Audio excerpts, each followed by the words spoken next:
Good evening. This is Crime Classics. I am Thomas Hyland with another true story of crime. Listen. Marie Magdalene, the Marquise de Brinvilliers, pouring corrosive sublimate in solution into a beaker. Add a pinch of lead arsenate. Sprinkle flour of quince.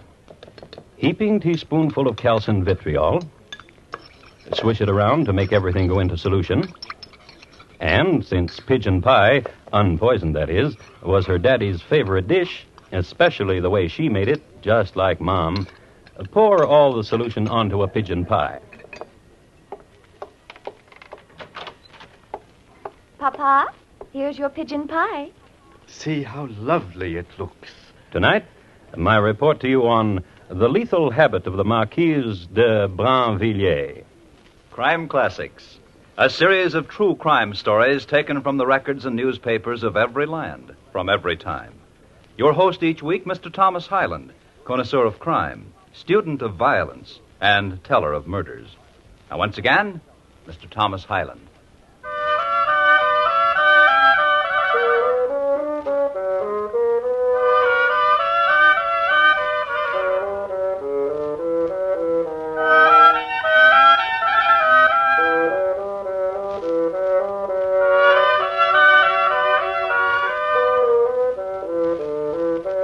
France just about went broke under Louis XIV, what with building Versailles and some other minor palaces, and what with his peccadillos and lavishments, to say nothing of l'affaire des Trois Chevaux, Louis brought practically all of France to its knees. However, to be an aristocrat at this time was a very fine thing. Louis took care of his friends. If he couldn't get it for you, it couldn't be had. And one of his favorites, a fortunate man who had the run of the palace, was a marquis named Henri de Brinvilliers. One of his favorite rooms was the dueling chamber. His favorite sport du jour. Now guard yourself. Guard. Touche, you touched me. Did you like that defense, Godin? Oh, very much. I thought this new attack I learned would surely confound you. Oh, you are young. You get better all the time. Thank you. Another bout, Henri? Oh, no, enough now. I have an appointment in a little time. Oh? The Duke of Provence returned now from Africa. Will you join me? No, I'm sorry, but I cannot. Oh, it would be most amusing. I have an appointment with your wife. Oh, yes. Did she tell you? Yes, and I forgot. Go down. Yes? Take some roses to her for me. Tell her I adore her. Tell her I'll meet her at Louis's party later. And for heaven's sake, not to wear that shepherdess thing she wears. Oh, she won't be able to meet you. Oh? I have an appointment with her for this evening, too. Oh. We're visiting the Dr. Mauriac, who is discoursing on the philosophy of Aristotle. Oh, she'll enjoy that. Yes. Marie told me yesterday that the two of you had a salon at Brinvilliers and how much she enjoyed it. I only wish I had the time. Do not disturb yourself with the thought. I'm more than happy to accommodate the Marquise. Ah, good friend. Trust me always. Oh, I do.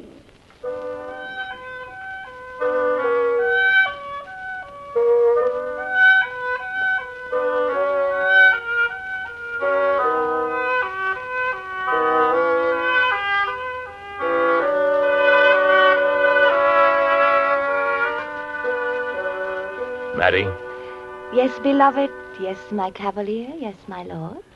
your husband, What of him, beloved cavalier, lord? he is my friend. Oh, now listen. Your husband is Now my... listen. Yes. You are his friend even more than he is yours. Oh? To escort me. Therefore, assuming his responsibilities toward me. Therefore, keeping me in constant joy. Therefore, not calling him to task that he comes home no more. True. Even tonight he is at the Duke of Provence, examining curios from Africa. And other nights, curios, treasures. Then what you say is very true. You are a very good friend to him. True. However... What? This evening we're to visit Dr. Mauriac. So I told your husband. Philosophies of Aristotle.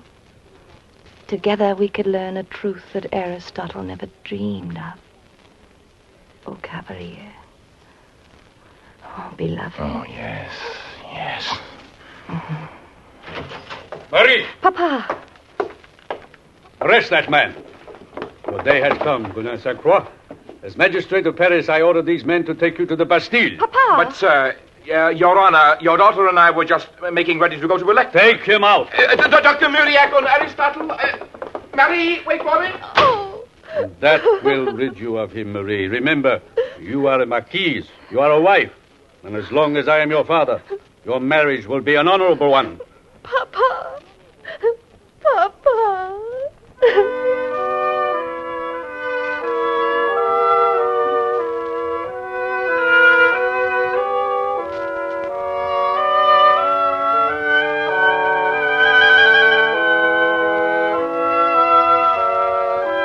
Gaudin Saint Croix was charged with molesting tranquility, a catch-all ordinance of the day. And when he appeared before the court, well, you know who was sitting on the bench. Papa, the Marquise's father. And he was such a good father, so concerned with his daughter's tranquility, that Gaudin got the limit of the law, 3 years in the Bastille. In jail, he was not what you'd call a mixer.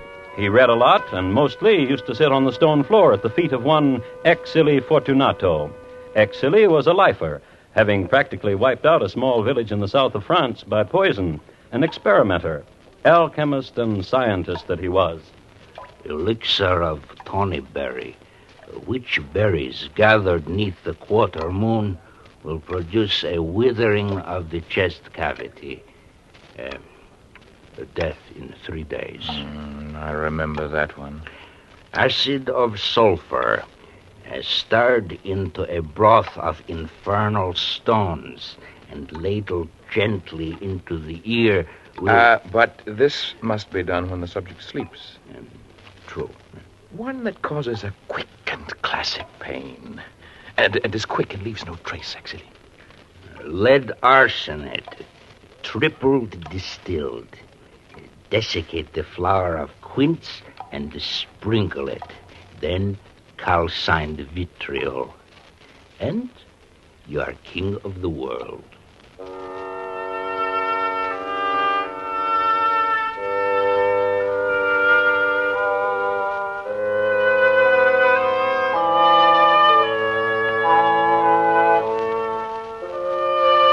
And it was that last one Gaudin remembered.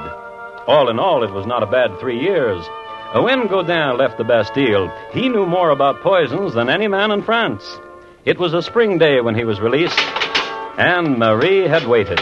As a matter of fact, she greeted him when he walked from the darkness of prison into the sunlight of April. Gaudin! Gaudin! Beloved, beloved cavalier. Oh, Gaudin. Gaudin, hold me thus forever. Oh, but how long we will be together, I do not know, for Papa... Let us poison your papa. What did you say? Let us poison your papa. A suggestion of excellence. Yes. Pluck the thorn and gain a rose. Oh? For Papa is very rich, and he has a will, and I am his favorite.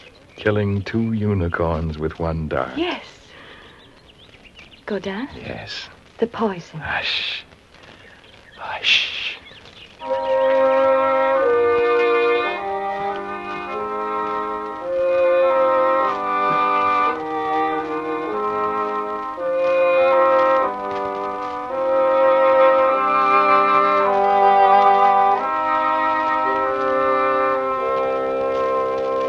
Mathilde? Yes, madame? Come here, Mathilde. Yes, madame. Yes, madame? The Chevalier Saint Croix wishes to give you something. Oh, yes, madame. Yes, monsieur. A sweet for a pretty serving girl. Oh, yes, monsieur. A triangle tart of honey and crushed poppy seeds. Take it. Take it, Mathilde. Yes, monsieur. Eat it, Mathilde. Yes, madame. Is it good? Yes, madame. Still good? Yes, madame. Well? Madame! What is it, Mathilde? I have a tingling feeling, as if my heart were being... Pricked with needles? Yes, monsieur. And a great wave of blackness. Here! I told you, Mary. And now my head, as if a sheet of red pain, like a terrible curtain were descending, and... Beloved, is she dead? Quite. It works. The poison I concocted is deadly and quick. Oh, my thanks to you, Exili, there in the Bastille, for truly it is as you said. I feel as if I am king of the world. Command me. Command me.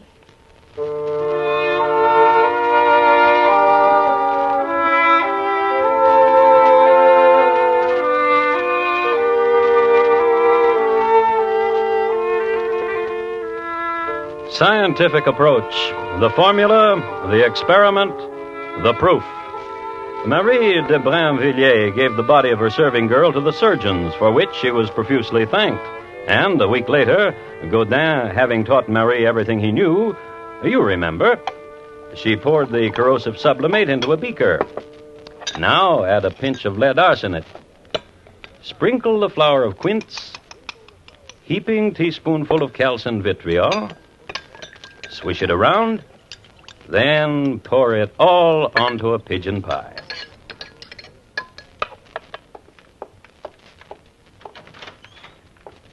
Papa, here is your pigeon pie. See how lovely it looks. Eat it, Papa. I want to. Is it good? Oh, yes. Still good? The best you've made. Well? Marie. Do you have a tingling, Papa, as if your heart were being pricked with needles? Yes. And is there a great wave of blackness? Right here. And now in your head does a sheet of red pain descend like a terrible... curtain?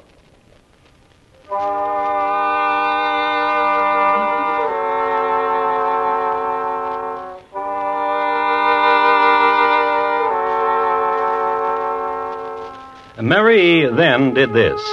She listened to her daddy's heart. It wasn't beating. She gave him the mirror test for breath. He wasn't breathing. She stuck him with a needle. No reaction. Then she sat down and had a glass of wine. Then, knowing that an alarm should be given, she did this. Papa is dead! Papa is dead! Papa is dead! She yelled at everybody. And Papa sure was.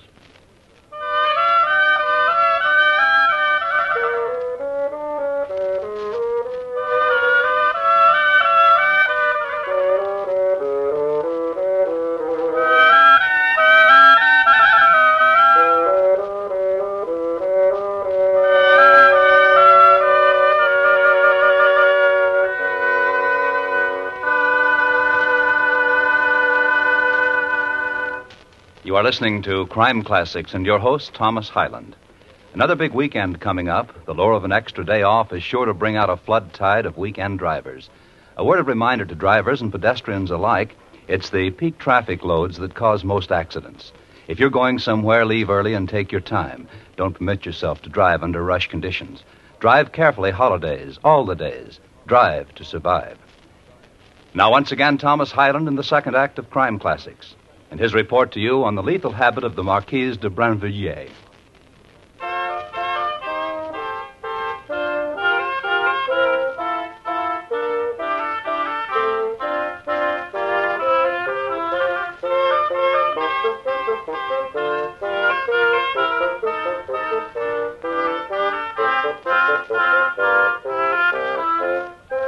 A few words about how a notable was buried in 17th century Paris. The whole court turned out if the weather was nice. If it were inclement, the whole court sent emissaries. On that day in 1673, when the Marquise de Brinvilliers' papa was buried, the weather was nice. Magistrates from all over France were his pallbearers. Before his coffin, a court jester, attired in black, capered in solemn dance. Following the bier, ladies of the court and the ladies-in-waiting walked slowly, weeping. The courtiers came next, arrayed in black lace and black plume. Papa was buried in Sacred Heart Cemetery, an honored figure, revered, a colossus of justice. It's interesting to note that immediately after his coffin was lowered into the ground, an unknown young woman threw herself upon it and could not be dragged away. Only after she realized that she was being buried alive did she hold up her hand for help. Well, Papa got buried, and it was written on the records that his death was due to scalzi, a magistrate's malady.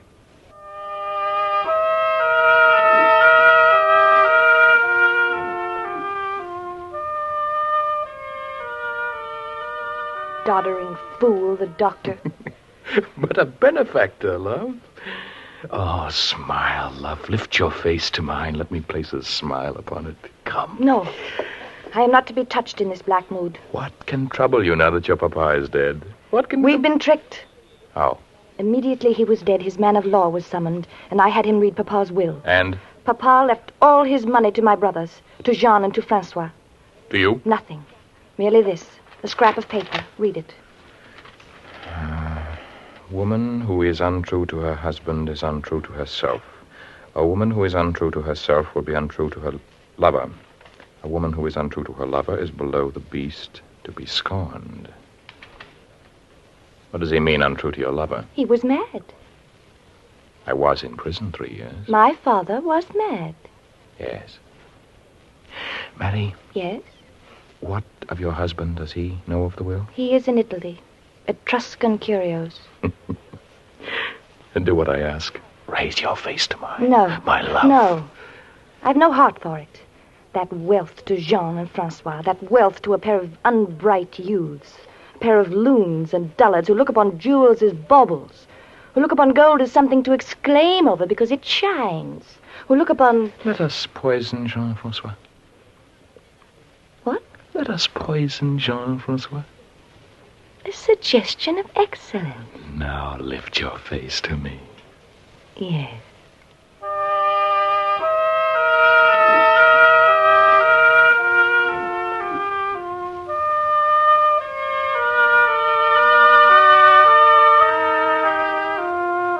They had to come this far, these star-struck lovers, this far. And this was really the beginning of it. An orgy of poisoning that sent a shudder through all the land. And before they were finished, so many people died that Paris thought she was in the grip of a strange epidemic. But the beginning, then. In the charity hospital of Saint-Vercourt, not a large place and run by donations and the largesse of doctors and nurses, one of the nurses was named Angelina Murer, and this is how it went. Nurse Angelina? Yes? I am the Marquise de Brinvilliers. I am delighted. I wish to help. I am delighted. To read to the patients? I wish to work in the kitchen. Such as you? In the kitchen. We welcome you. Somehow, and history does not know why, the lovers decided not to use the same poison as killed Papa, but to try out others, to experiment. Somehow they were caught up in the idea of killing with powders and distillates. So Marie Magdalene de Brinvilliers went to work in the hospital kitchen. There she seasoned 3 dishes with her own condiments. A pudding, sprinkled with elixir of hashish and cinnamon. Another, a sauce, compounded of bismuth and strychnine and turpentine. And the third, a fruit drink, in which was dissolved a bit of opium, lye, and digitalis. And next day... So sad, Marquise. What is? 2 deaths. Who? Monsieur Gaumier So sad. I fed him a sauce yesterday, just yesterday. and Mademoiselle Leblanc. So sad. I made a delicious orangeade yesterday, just yesterday. She shriveled and died. And the youth, Emile Roger, languishes. So sad. I fed a pudding to him yesterday, just yesterday. He's turning a strange color, and he is dying. So sad. So sad.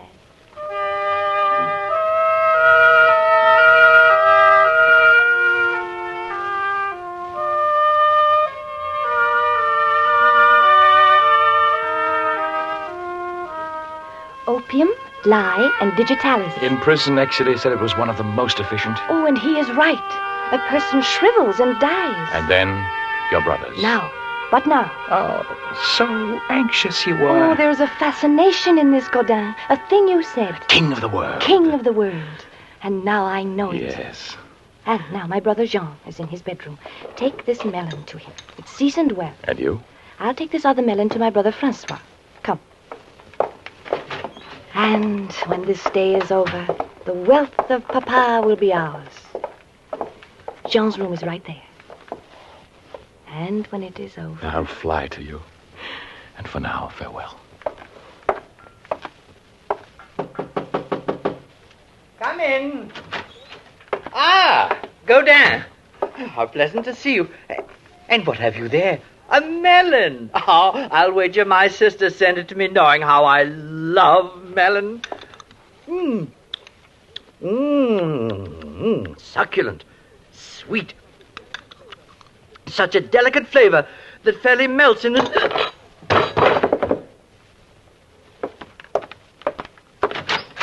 It is done. Wait. Marie, sister of my heart, how lovely you are this morning, bringing melon to me, red as your blushing cheek. Oh, what a night was mine last, sister. Recall the Baroness of Vermont, she who never opens her mouth, she who lavishes silences upon all who... Oh, delectable melon, as delectable as...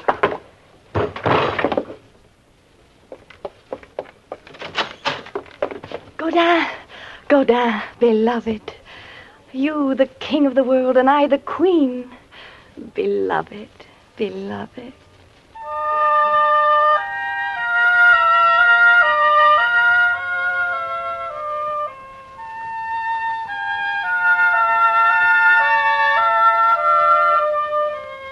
She liked it. It was an ecstasy. At first, Godin looked a bit askance at her enthusiasm, which more than matched his own. But after a while... My life, my love, to have deserved you. Not only deserved her, sardonyx would say he was stuck with her, because the habit became immediate.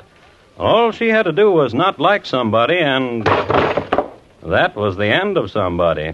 And don't think for a minute, however, that Cavalier Godin was just whipping up the potions and watching. The Comte de Longier, he'd snubbed Godin. Mademoiselle Picard, she'd snubbed him too. It got so that people wishing other people dead would come to Marie and or Godin and commission a murder. Never was there a failure. I love you, Godin. I love you, Marie. Lovers, murderers, and later... I love you, Marie. I'd like to be alone tonight, Godin. And later. I love you, Marie. I'll see you Monday. But they kept on poisoning. This is when Paris thought she was in the midst of an epidemic. Until Monsieur Desgrais. He was a detective, and he suspected things. And his suspicions led him to Marie Magdalene de Brinvilliers. They met at a horse race. Come, Dauphin! Run! Run! Oh, I've won! How fortunate you are. Ah, I beg your pardon. How lovely you are. How alone you are. No longer. Which blossomed Kiss me. Now kiss me. and flowered. Pierre, Cavalier, beloved, my lord. Marie, Marie. Pierre, Yes? what do you do What do you mean? as a living? I'm a policeman. What? Policeman. Detective. Of what? Crimes. I see. Why do you frown? Oh, no matter. Then I have all your love? Yes. What if you're a husband? In Africa, finally. And I've heard What? there is a young man, You've heard? that his name is Godin Saint Croix. Marie, Yes. I must tell you my love for you is only half a love, as yours is for me. What are you saying? I cannot love you fully while this man exists. For as long as he lives, you must bear some love for him, therefore not all your love for me. Then what shall I do? I do not know. Dear Pierre, Yes. you wait here.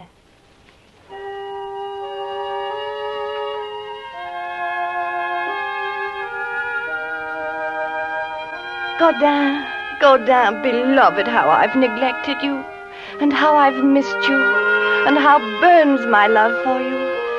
Quench this fire with your kisses. Oh, yes, and kiss me once again. And again. Was not your death sweet, Godin? Farewell, Godin.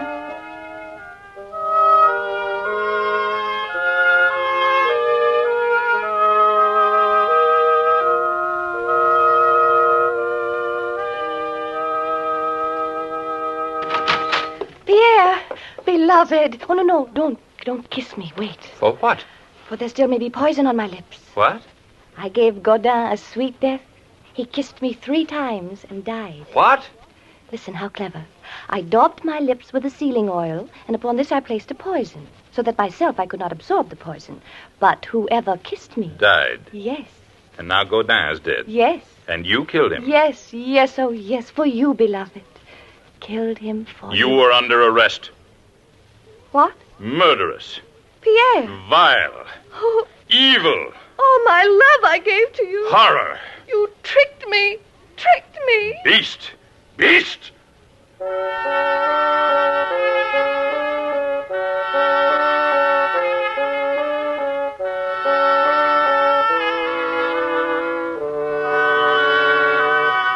Marie Magdalene de Brinvilliers was tried and found guilty. She was sentenced to be garroted. In jail, she went mad, and while awaiting her execution, she had hallucinations that all the food had been poisoned. So she didn't touch anything. So she starved to death. Her husband, incidentally, never came back from Africa.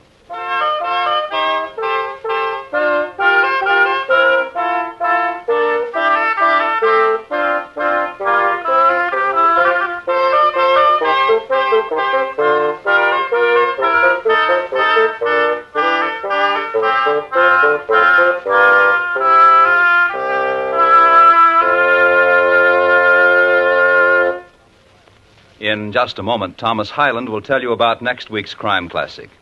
The Marquise de Brinvilliers, tonight's crime classic, was adapted from the original court reports and newspaper accounts by Morton Fine and David Friedkin. The music of Francois Couperin was adapted and conducted by Bernard Herrmann, and the program is produced and directed by Elliot Lewis. Thomas Hyland is portrayed on radio by Lou Merrill.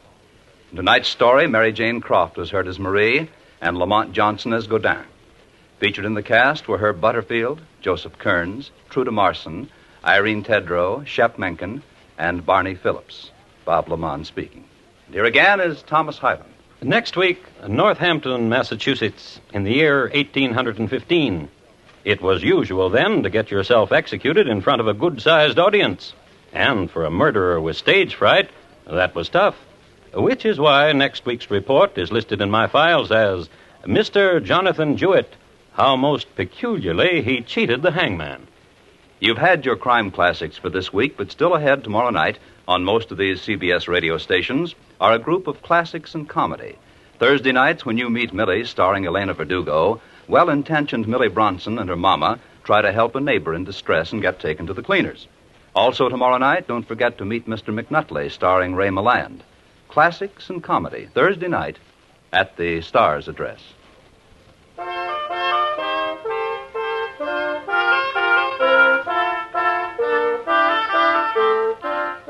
Friday nights, enjoy a full-hour Arthur Godfrey Digest on the CBS Radio Network.